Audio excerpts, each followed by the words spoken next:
News చూస్తున్నాం. ఎమ్మెల్యేల కోట రాజ్యసభ అభ్యర్థిగా కాంగ్రెస్ తరపున సీనియర్ నాయకుడు అభిషేక్ మను సింఘ్వి నామినేషన్ దాఖలు చేశారు. తెలంగాణ అసెంబ్లీ ప్రాంగణంలో నామినేషన్ పత్రాలను రిటర్నింగ్ అధికారికి ఆయన అందించారు. ఈ కార్యక్రమానికి సీఎం రేవంత్ రెడ్డి సహా మంత్రులు, ఎమ్మెల్యేలు హాజరయ్యారు.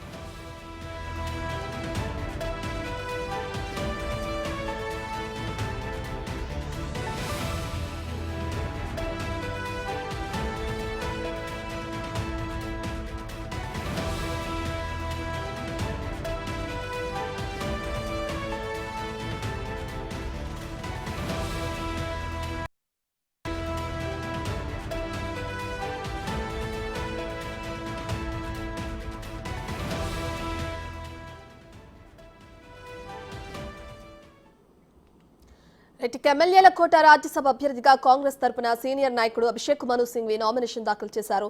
తెలంగాణ అసెంబ్లీ ప్రాంగణంలో నామినేషన్ పత్రాలను అటు రిటర్నింగ్ అధికారికి ఆయన అందించడం జరిగింది. ఈ కార్యక్రమానికి అటు సీఎం రేవంత్ రెడ్డితో పాటు మంత్రులు, ఎమ్మెల్యేలు కూడా హాజరయ్యారు. ఇదే విషయానికి సంబంధించి మరింత సమాచారాన్ని మా ప్రతినిధి సాదిక్ అందిస్తారు. Right Sadiq, over to you.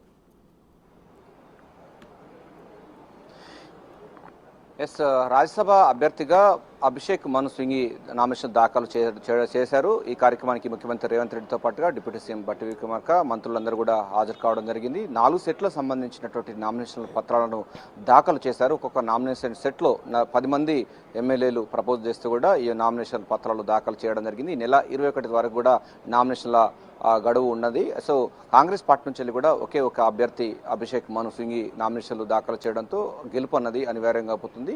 So September 3వ తారీఖు రోజు ఇది ఎన్నికలు ఉండబోతుంది, పోలింగ్ ఉండబోతుంది. పోలింగ్ ఉదయం 9 గంటల నుంచి సాయంత్రం 5 గంటల వరకు కూడా ఉంటుంది. ఆ తర్వాత సాయంత్రం 5 గంటలకు ఫలితాలు వెల్లడిస్తారు. సో ఏకగ్రీవంగా ఎన్నికే అవకాశం నేపథ్యంలో విత్డ్రా తర్వాత ఏకగ్రీవంగా ఎన్నుకునే అవకాశం అంటే ప్రకటించే అవకాశం అయితే కనబడుతుంది.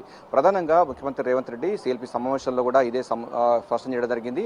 ప్రధానంగా అటు రాజ్యసభలోనూ అటు సుప్రీంకోర్టులో కూడా తెలంగాణ సంబంధించినటువంటి న్యాయపరమైనటువంటి అంశాలు వచ్చే విధంగా గట్టి ఫైట్ ఇస్తారని కూడా అభిషేక్ మను సింఘ్వి ఆయనకు అభ్యర్థిగా సిఫార్సు చేశామని కూడా చెప్పడం జరిగింది. ప్రధానంగా చూసినట్టయితే విభజన చట్టం